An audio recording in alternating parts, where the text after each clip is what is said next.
سن اے اسرائیل، آج تجھے یردن پار اس لیے جانا ہے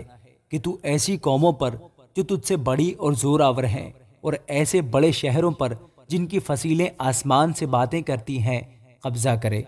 وہ اناکیم کی اولاد ہیں جو بڑے بڑے اور قداور لوگ ہیں۔ تجھے ان کا حال معلوم ہے، اور تو نے ان کی بابت یہ کہتے سنا ہے کہ بنی اناک کا مقابلہ کون کر سکتا ہے۔ بس تو آج کے دن جان لے کہ خداوند تیرا خدا تیرے آگے آگے بھسم کرنے والی آگ کی طرح پار جا رہا ہے۔ وہ ان کو فنا کرے گا اور وہ ان کو تیرے آگے پست کرے گا، ایسا کہ تو ان کو نکال کر جلد ہلاک کر ڈالے گا، جیسا خداوند نے تجھ سے کہا ہے۔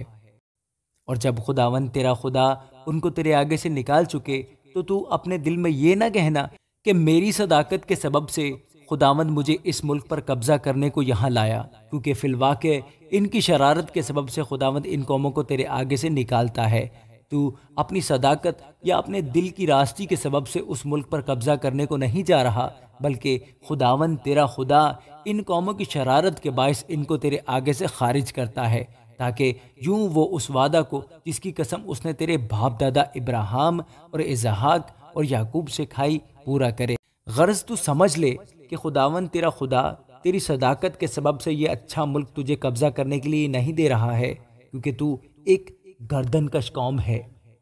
اس بات کو یاد رکھ اور کبھی نہ بھول کہ تو نے خداوند اپنے خدا کو بیابان میں کس کس طرح غصہ دلایا، بلکہ جب سے تم ملک مصر سے نکلے ہو تب سے اس جگہ پہنچنے تک تم برابر خداوند سے بغاوت ہی کرتے رہے، اور حورب میں بھی تم نے خداوند کو غصہ دلایا، چنانچہ خداوند ناراض ہو کر تم کو نیست و نابود کرنا چاہتا تھا۔ جب میں پتھر کی دونوں لوہوں کو، یعنی اس عہد کی لوہوں کو جو خداوند نے تم سے باندھا تھا، لینے کو پہاڑ پر چڑھ گیا، تو میں 40 دن اور 40 رات وہیں پہاڑ پر رہا، اور نہ روٹی کھائی نہ پانی پیا۔ اور خداوند نے اپنے ہاتھ کی لکھی ہوئی پتھر کی دونوں لوہیں میرے سپرد کی، اور ان پر وہی باتیں لکھی تھیں جو خداوند نے پہاڑ پر آگ کے بیچ میں سے مجمع کے دن تم سے کہی تھیں۔ اور 40 دن اور 40 رات کے بعد خداوند نے پتھر کی وہ دونوں لوہیں، یعنی عہد کی لوہیں مجھ کو دی، اور خداوند نے مجھ سے کہا، اٹھ کر جلد یہاں سے نیچے جا، کیونکہ تیرے لوگ جن کو تو مصر سے نکال کر لایا ہے بگڑ گئے ہیں۔ وہ اس راہ سے جس کا میں نے ان کو حکم دیا جلد برگشتہ ہو گئے، اور اپنے لیے ایک مورت ڈھال کر بنا لی ہے۔ اور خداوند نے مجھ سے یہ بھی کہا کہ میں نے ان لوگوں کو دیکھ لیا، یہ گردن کش لوگ ہیں، سو اب تو مجھے ان کو ہلاک کرنے دے، تاکہ میں ان کا نام صفائے روزگار سے مٹا ڈالوں، اور میں تجھ سے ایک قوم جو ان سے زور آور اور بڑی ہو بناؤں گا۔ تب میں الٹا پھرا اور پہاڑ سے نیچے اترا، اور پہاڑ آگ سے دہک رہا تھا، اور عہد کی وہ دونوں لوہیں میرے دونوں ہاتھوں میں تھیں۔ اور میں نے دیکھا کہ تم نے خداوند اپنے خدا کا گناہ کیا اور اپنے لیے ایک بچڑا ڈھال کر بنا لیا ہے، اور بہت جلد اس راہ سے جس کا حکم خداوند نے تم کو دیا تھا برگشتہ ہو گئے۔ تب میں نے ان دونوں لوہوں کو اپنے دونوں ہاتھوں سے لے کر پھینک دیا، اور تمہاری آنکھوں کے سامنے ان کو توڑ ڈالا، اور میں پہلے کی طرح 40 دن اور 40 رات خداوند کے آگے اوندھا پڑا رہا۔ میں نے نہ روٹی کھائی نہ پانی پیا، کیونکہ تم سے بڑا گناہ سرزد ہوا تھا، اور خداوند کو غصہ دلانے کے لیے تم نے وہ کام کیا جو اس کی نظر میں برا تھا۔ اور میں خداوند کے قہر اور غضب سے ڈر رہا تھا، کیونکہ وہ تم سے سخت ناراض ہو کر تم کو نیست و نابود کرنے کو تھا۔ لیکن خداوند نے اس بار بھی میری سن لی، اور خداوند ہارون سے ایسا غصہ تھا کہ اسے ہلاک کرنا چاہا، پر میں نے اس وقت ہارون کے لیے بھی دعا کی، اور میں نے تمہارے گناہ کو، یعنی اس بچڑے کو جو تم نے بنایا تھا، لے کر آگ میں چلایا،